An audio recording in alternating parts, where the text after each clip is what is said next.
I spent 2 full years caring for a paralyzed female CEO, and when she finally recovered, the very first thing she did was propose to the unforgettable first love who had once abandoned her. A moment the media celebrated as a love story of undying devotion and ultimate reunion, while I stood silently in the square looking up at the giant screen broadcasting the proposal live. Then calmly took the ring from my pocket and threw it into the trash, knowing the debt I owed her was finally repaid. People on the pedestrian street had stopped walking, all of them staring up at the outdoor screens, not just here but across all of South City. Every available screen showing the same proposal so clearly you could see the faint shimmer of tears in the female lead's eyes. The entire scene unmistakably Gail Lu's work, designed during the final months of her recovery when she sketched tirelessly and even supervised the fireworks herself. Back when she would lean against my chest, eyes full of expectation, asking what my favorite flower was, and I told her hyacinth.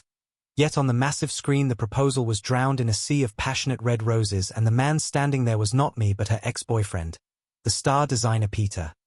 I watched calmly as the moment arrived, Gail in a white veil, tears in her eyes, handing the ring to Peter. The diamond in the black velvet box glittering like a star and making the ring in my pocket feel painfully insignificant, while the girls beside me squealed in excitement, calling Gail Lu of the Lu Corporation breathtaking, saying no wonder she had broken so many hearts and that the playgirl had finally settled down,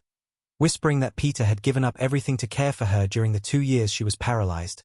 calling it a fairytale romance ending in marriage, as I silently clenched my wrist where faint grey scars still remained from those years, remembering how Peter had already broken up with Gail and gone to Milan to further his studies. The crowd holding its breath as Gail lowered her head toward the man kneeling before her and choked out "I do." The ring sliding onto her finger as Peter stood and kissed her. Fireworks erupting across the sky over South City in a display so grand the entire country likely knew by now. Perfectly fitting Gail's personality, because when she loves, she wants the whole world to know. The crowd buzzing wildly as the girl next to me grabbed my wrist in excitement, saying they were such a perfect match, and I endured the pain, smiled, and replied perfect, until she noticed my pale face and awkwardly let go, trying to apologize as I had already turned and walked away through the noise. The giant screen behind me filled with their passionate kiss and the cheers of the crowd beneath the fireworks, when I suddenly stopped by a trash can, crouched to catch my breath, stood, pulled out the dull, ugly ring that was too tight, realized I no longer had any reason to keep it, and tossed it into the trash, feeling more at peace than ever, not shedding a single tear, knowing from that moment on the debt I owed the Lu family and the debt I owed Gail were fully repaid. Afterward I was kicked out of the Lu Corporation, my former office gone, not even a desk left for me, HR handing me a cardboard box and quietly saying all my things were inside, lowering her voice to add that President Lu personally asked me to leave and that I would receive compensation, so it was best to go quickly. Her politeness unable to hide what Gail's actual words must have been, to throw me out without a second thought, those indifferent fox-like eyes never hesitating, as I struggled with the box and passed my old office only to see it turned into Peter's lounge. Scattered design drafts everywhere, intimate photos of him and Gail replacing what was once my carefully planned schedule. My knuckles whitening as I gripped the edge of the box before forcing myself to let go and think, forget it, and then. At the company entrance I was shoved, fell, and sent the box spilling open, its contents scattered across the ground as people crowded around. A sharp pain shooting through my hand when someone's high heel stepped on it, while reporters and the crowd surged forward in the same direction, leaving me there on the ground. I endured the pain and looked up just in time to see Peter walking arm in arm with Gail, a man who loved the spotlight so much that even his hair was styled without a single strand out of place. Yet the woman beside him was even more striking, black hair, red lips, dazzling in every sense, and although Gail disliked crowds like this and turned her head slightly in irritation, she still cooperated by leaning into Peter's embrace as reporters blocked their path, shoving microphones forward and firing questions non-stop, saying that Mr. Wang, the proposal of the century, had dominated the internet for a full week and asking what he had to say as the male lead. To which Peter smiled and replied that he was grateful he had been the one by her side during the 2 years when she was at her lowest, explaining that Gail Lu, the eldest daughter of the Lu family, had always lived smoothly at the peak of life, and only after the car accident that left her paralyzed did she experience the coldness of the world, words no one was more qualified to say than Peter, the very man who had been the first to leave, flying away and leaving only me behind with Gail, Such an obvious lie that Gail still seemed pleased, not refuting it and even indulging him, lowering her eyes with a gentle, helpless smile, like a wildfire finally meeting a river and being forced to stop. While camera flashes clicked endlessly and entertainment reporters happily captured their display of deep affection, until Gail suddenly turned her head and looked straight at me through the crowd with a cold gaze, and I quietly returned her look with a faint smile, feeling unusually calm, causing her to frown unconsciously, because in truth I too was grateful that during those 2 years when she was at her lowest, I was the one who stayed by her side and my debt of gratitude was already fully repaid. The taxi I was waiting for still had not arrived, hypoglycemia setting in along with stomach pain, forcing me to crouch by the roadside clutching my abdomen, my hand that had been stepped on earlier now red, swollen, bleeding, and throbbing with pain, and to Gail, Peter was indeed special. As I had known her for many years, known she was the Liu family's eldest daughter since childhood, surrounded by rumors as she grew up. Yet Peter was the only boyfriend she ever publicly acknowledged, making a rekindled romance seem perfectly reasonable. When suddenly a car horn sounded and I instinctively looked up to see a black car stopping in front of me, the window rolling down slowly to reveal Gail's delicate face, fingers tapping lightly on the steering wheel as she asked mockingly if my stomach hurt again. My eyelashes trembling slightly as she sneered with eyes full of disdain, saying it served me right, forcing me to lower my gaze as it felt like returning to 2 years ago when Gail treated me exactly the same. Just as harsh, once saying that for someone like me, simply being alive was already a blessing, and only now did I realize her later tenderness had all been an act born of fear that if I left there would be no one to care for her. So I ignored her, hearing footsteps as Peter walked past me into the passenger seat, apologizing for being late because the reporters were too persistent and saying he should not have let her go ahead and should have had her help fend them off, only for his voice to choke when he saw me, his face paling slightly as he hurried Gail to leave because they were running late for the party, causing Gail to furrow her brows unconsciously, and enduring the pain I looked up at her, knowing this would likely be the last time I spoke to her, telling her I had watched the engagement livestream and that the scene was even more beautiful than the drafts she originally drew, that everything was perfect except for the absence of hyacinths, adding after a pause that I wished them a long and happy marriage, which made Gail's smile disappear as the hand resting on the window tightened, veins standing out starkly, as if she had not heard a blessing at all, that hand wearing a wedding ring, and I lowered my gaze, missing the look she gave me, while Peter broke the silence in a low voice, urging her not to waste time on irrelevant people. And then a soft voice drifted down to me as Gail said, "Michael, don't regret this." Waiting without receiving any response. Before sneering, starting the engine, and driving away, leaving me staring blankly at the disappearing black car, its retreat strangely reminiscent of how she used to race sports cars,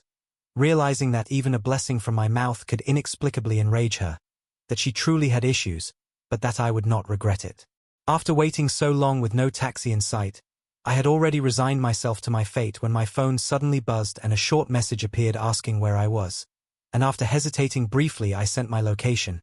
only to find myself half an hour later sitting stiffly in a business car with my hand extended as the girl in front of me lowered her eyes and carefully treated my wounds, Vanessa looking up to ask if it hurt while I tensed the moment she moved and shook my head,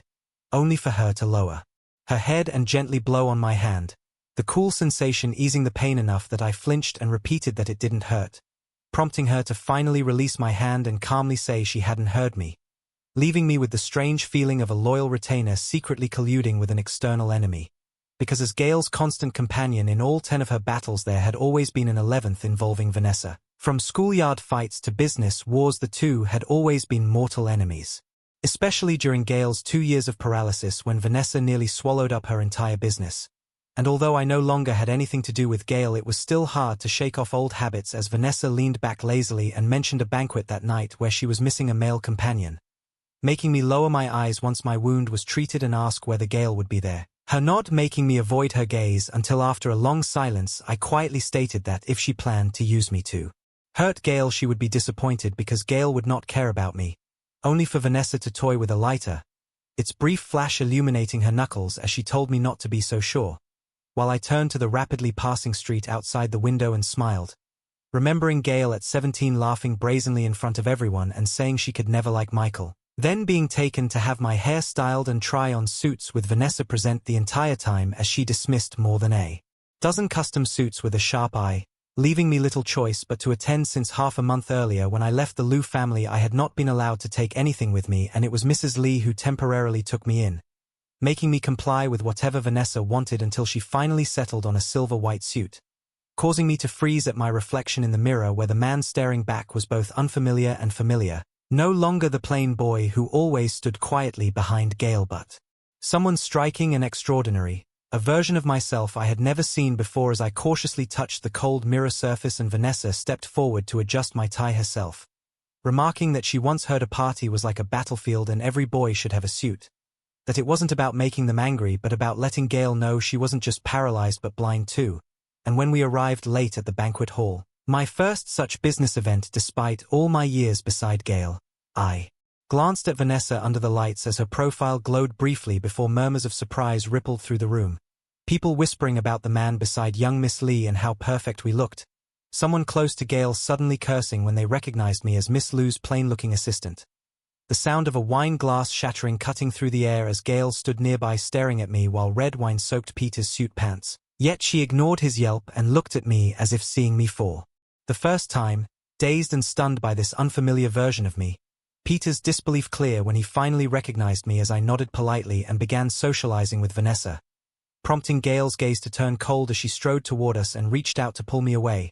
only for Vanessa to block her and draw me slightly behind her while Gale stared past her, eyes locked on me, calling my name and telling me to come over. And in that moment I realized I had never once taken anyone else's side in front of her, let alone hidden behind someone. Every time she called my name, no matter how far away I was, I would run to her. But now things were different and I did not take a single step back, instead speaking as calmly and quietly as I always had when talking to her, telling her that I had done enough over the years and that in the midsummer breeze flowing through the windows, Gale and I no longer had anything to do with each other. Words that made her face turn deathly pale in an instant, because midsummer is a season for encounters. And I was one of the children sponsored by the Liu family, not just me but many others since the earthquake when Gale's mother had helped rebuild our county. Though the first time I went to the Liu family home was when I was 15 after placing first in the county's high school entrance exam and accompanying officials to deliver local specialties to Mrs. Liu as thanks, finding her as gentle as I imagined, busy discussing plans and answering calls while I stood aside and noticed a photo of a girl my age with delicate features and an impatient, rebellious princess-like expression, just as the butler anxiously reported that the young miss had gone racing motorcycles. Again, Mrs. Liu casually telling him to bring her back until an adult awkwardly suggested I go along, prompting Mrs. Liu to finally look at me as I gathered my courage to agree even if I could not refuse. Following the butler to West Mountain Road where 17-year-old Gale sped by on her black and red motorcycle, braking sharply before lifting her helmet to reveal lazy, cat-like eyes and asking who I was, leaving me pale and shaken before introducing myself and repeating Mrs. Liu's order, earning her coldness yet my stubborn refusal to leave until she did, standing by the roadside through one lap, then another, until by the third she seemed embarrassed enough to throw down the bike and lead me back, her slender figure ahead of me in the midsummer evening breeze where I remembered her name, Gale. And later Mrs. Liu kept me by her side to watch over her as her sidekick during her rebellious years when she disliked me as her mother's spy and constantly made things hard for me, everyone. Knowing that despite Gale's countless romances there was always a quiet, almost invisible boy who stepped in only when she was reckless, as I focused on studying and meeting expectations for 7 or 8 years while hiding a secret that was exposed beneath the jacaranda tree after my college entrance exams when Gale casually asked if I liked her, freezing me until I admitted yes, only to hear her later laughing in a private room saying she liked guys like Peter, the first time I heard his name, making me finally understand that some things cannot be achieved through effort alone.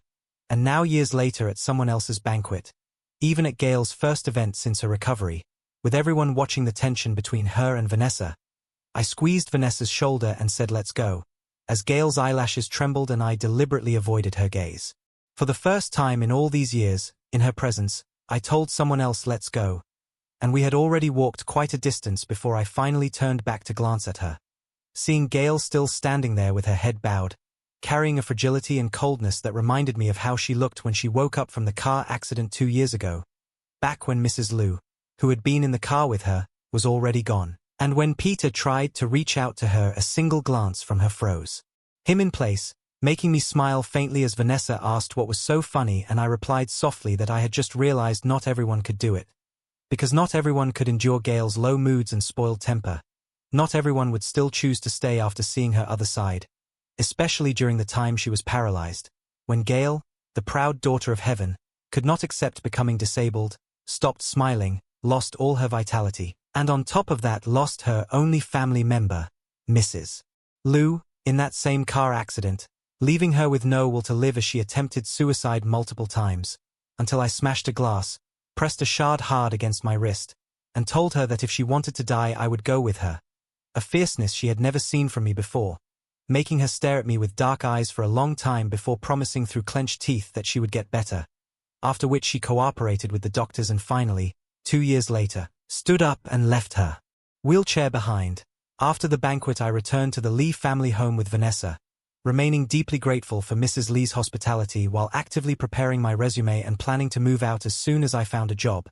Knowing that Vanessa and I were not close and that every interaction between us had always been because Gail and Vanessa fought, and I had come to apologize on Gail's behalf, with Mrs. Lee always warmly welcoming me, fanning herself and saying it was no big deal and that kids fought sometimes, inviting me to sit as I spent awkward afternoons watching her apply ointment to Vanessa's injuries while sunlight spilled across the room and guilt weighed heavily on me.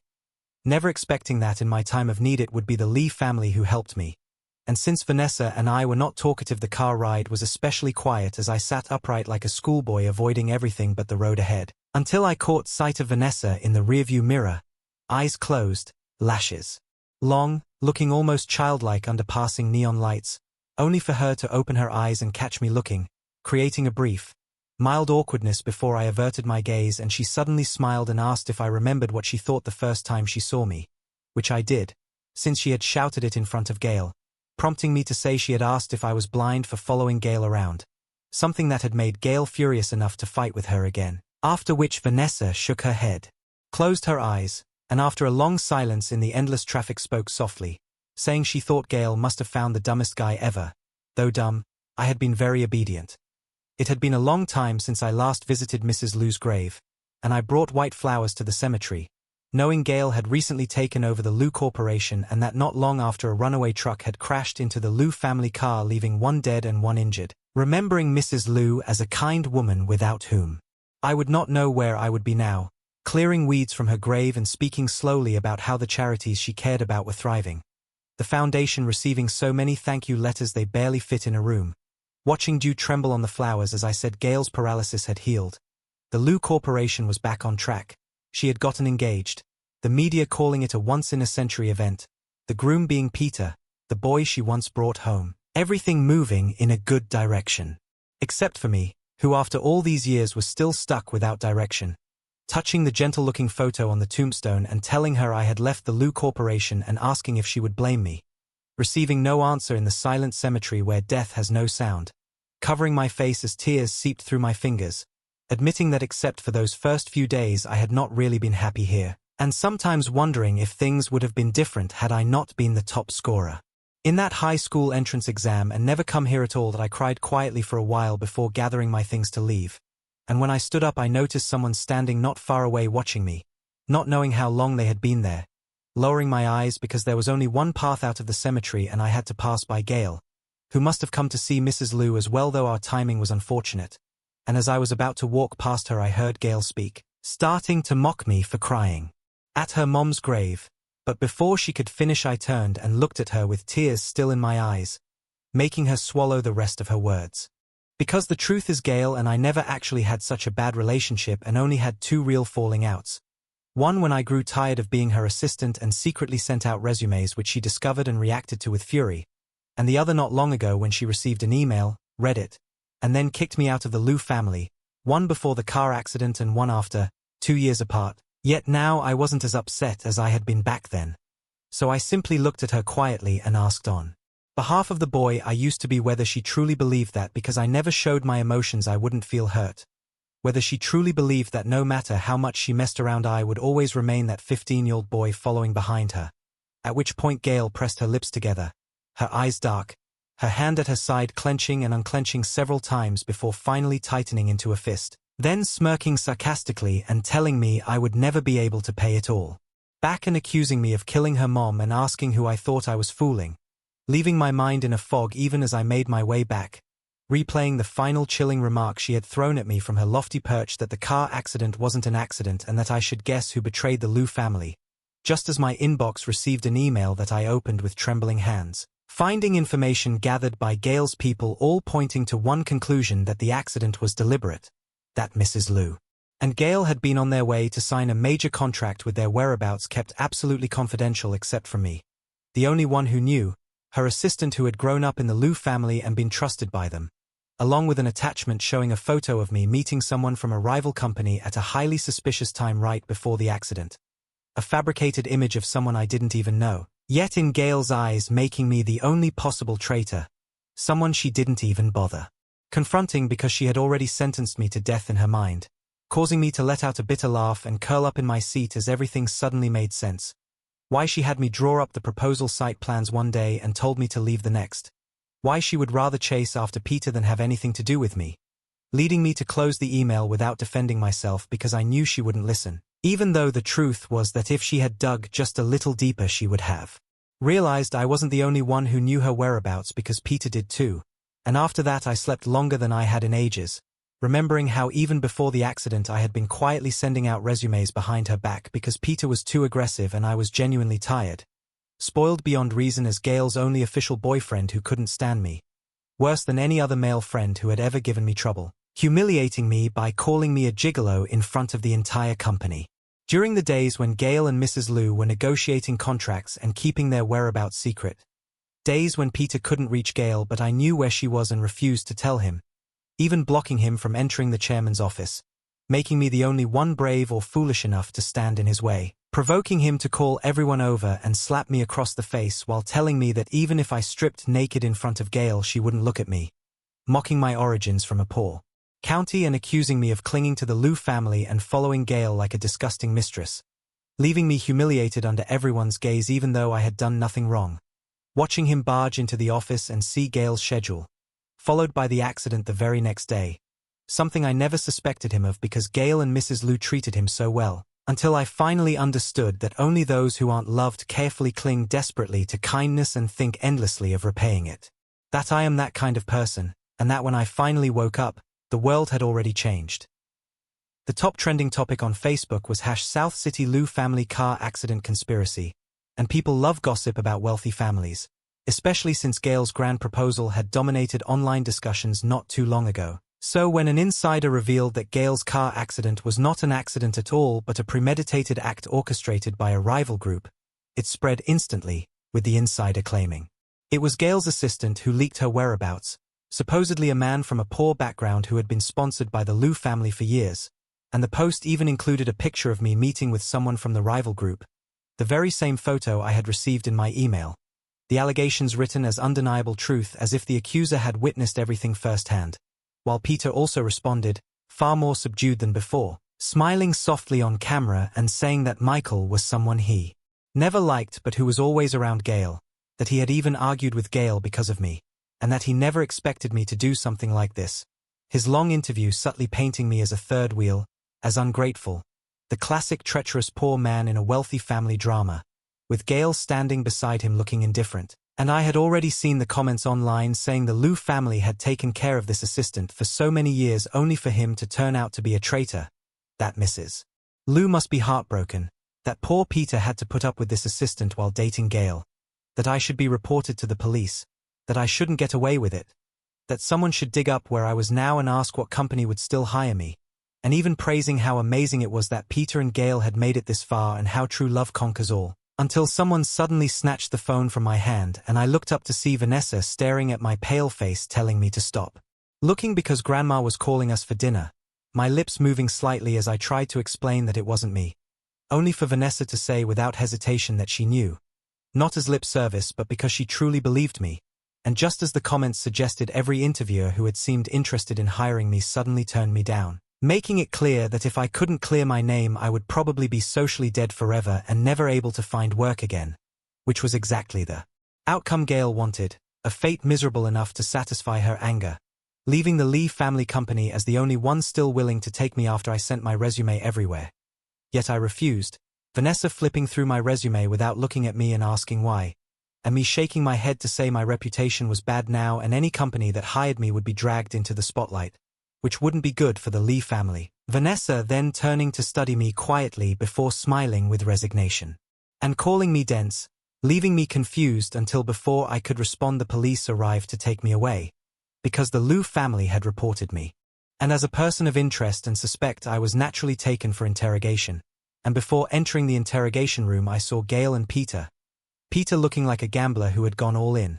which I understood since he had handled things so cleanly over the past 2 years that any evidence had likely vanished and I was the only obstacle left between him and Gail. Because once I was locked away he could finally rest easy knowing their grand proposal was real and their upcoming wedding would be the envy of many, while Gail's expression was far more complicated, her fingers unconsciously rubbing together and trembling as she glanced at me before turning away with reddened eyes.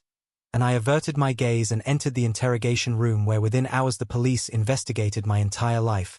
uncovering more evidence that coincidentally pointed to me too neatly, like a web carefully woven to trap me, leading to my temporary detention for 10 days as the Liu family car accident case drew massive attention and conspiracy theories spread, forcing the authorities to take it seriously with a large task force committed to fairness and thoroughness. And during those 10 days I didn't think about much, resting better than I had in a long time and sleeping deeply, until on the 10th day the truth finally surfaced and I was released without charges,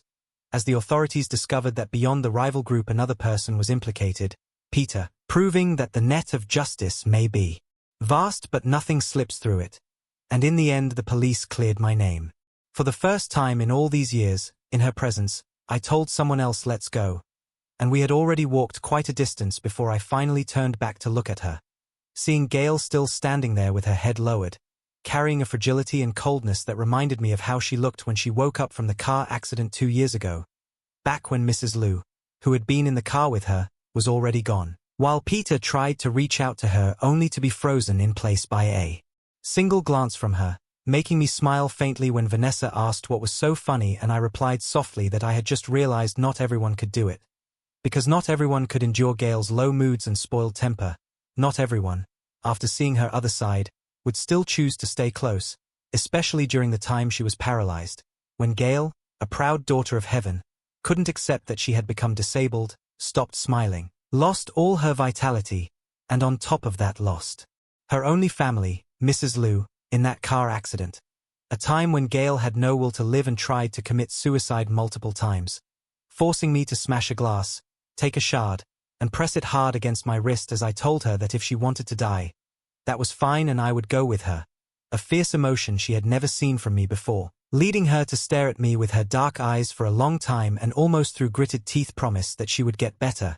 after which she cooperated with the doctor's treatment until 2 years later she finally stood up and left her wheelchair behind. And after the banquet I returned to the Lee family home with Vanessa,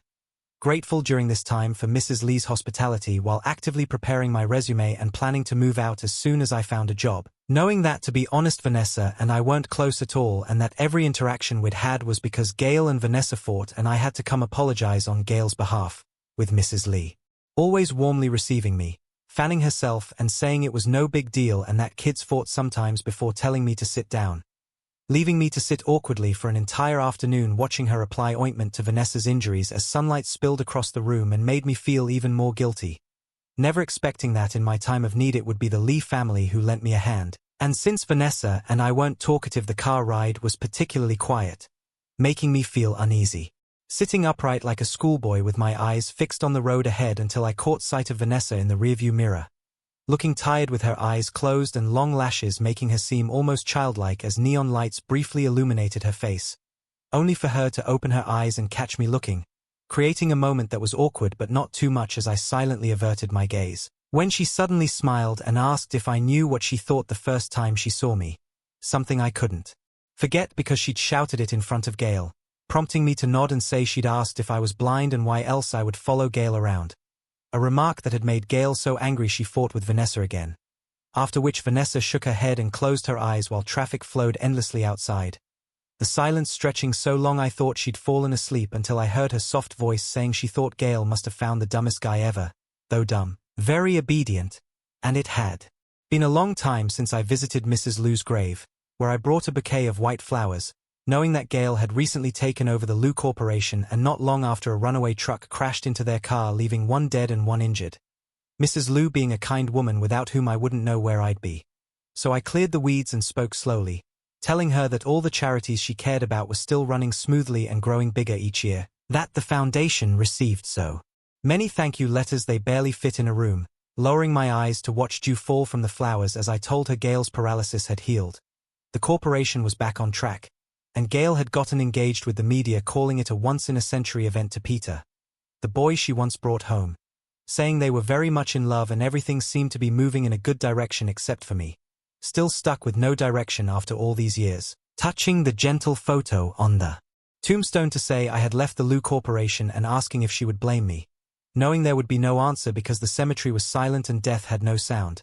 covering my face as tears seeped through my fingers while thinking that except for the first few days I hadn't really been happy here and that sometimes I wondered if I hadn't been the top scorer back then maybe I wouldn't have come.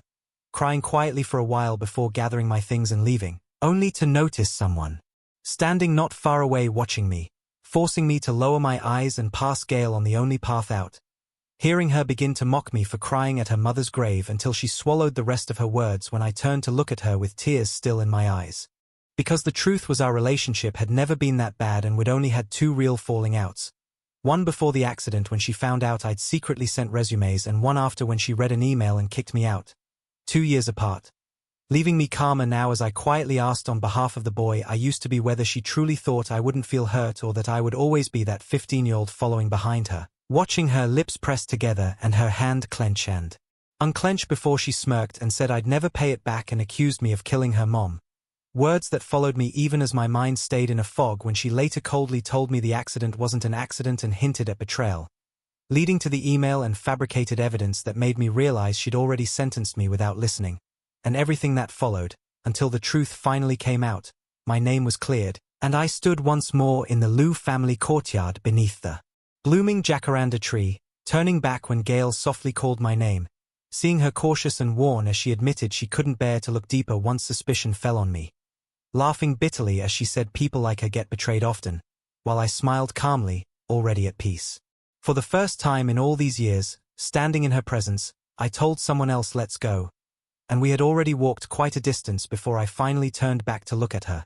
seeing Gail still standing there with her head lowered, that mix of fragility and coldness on her face reminding me of how she looked when she first woke up from the car accident 2 years ago, back when Mrs. Lou, who had been in the car with her, was already gone, while Peter reached out instinctively only to freeze in place after a single cold glance from her, and I smiled faintly when Vanessa asked what I was laughing about, replying softly that I had just realized not everyone could do it.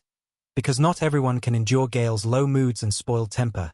Not everyone who sees her other side would still choose to stay close, especially during the time she was paralyzed, when Gail, the proud daughter of heaven, could not accept becoming disabled, stopped smiling, lost all her vitality, and on top of that lost her only family when Mrs. Lou died in the accident, leaving her with no will to live and driving her to attempt suicide more than once, until I smashed a glass, pressed a shard hard against my own wrist, and told her that if she wanted to die then I would go with her. A fierceness she had never seen from me before, making her stare at me for a long time with dark eyes and clenched teeth before promising she would get better, after which she cooperated with treatment and finally, 2 years later, stood up and left her wheelchair behind. After the banquet I returned to the Lee family home with Vanessa, grateful for Mrs. Lee's hospitality while actively preparing my resume and planning to move out as soon as I found work, knowing full well that Vanessa and I were not close and that every interaction we ever had stemmed from Gail and Vanessa fighting and me coming to apologize on Gail's behalf, with Mrs. Lee always welcoming me warmly, waving her fan and saying it was no big deal because kids fight sometimes, asking me to sit while I spent entire afternoons awkwardly watching her apply ointment to Vanessa's injuries in sunlight spilling across the room, guilt weighing heavier each time, never expecting that in my moment of need it would be the Lee family who helped me. And because neither Vanessa nor I talk much the drive was quiet, me sitting upright like a schoolboy, eyes fixed on the road, until I caught sight of her through the rearview mirror, tired, eyes closed, long lashes making her look almost childlike as neon lights briefly lit her face, and when she opened her eyes and caught me looking it was awkward but manageable, me turning away as she smiled and asked if I remembered what she thought the first time she saw me,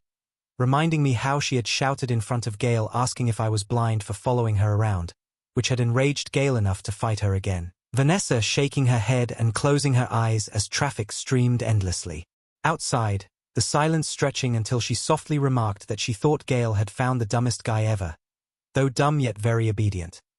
It had been a long time since I visited Mrs. Lou's grave, and I brought white flowers, cleared the weeds, and spoke slowly, telling her the charities she cared about were thriving, the foundation overflowing with letters, that Gail's paralysis had healed, the Lou Corporation was back on track, and Gail was engaged to Peter in a ceremony the media called Once in a Century, everything moving forward except me, still lost, touching the gentle face in the photo on the tombstone,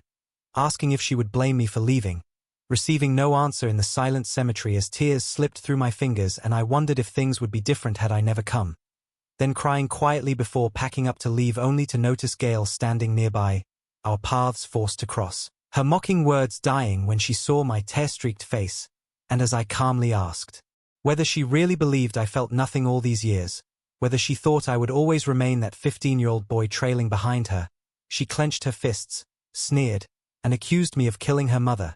later leaving me stunned by claiming the accident was deliberate, backed by fabricated evidence painting me as the traitor,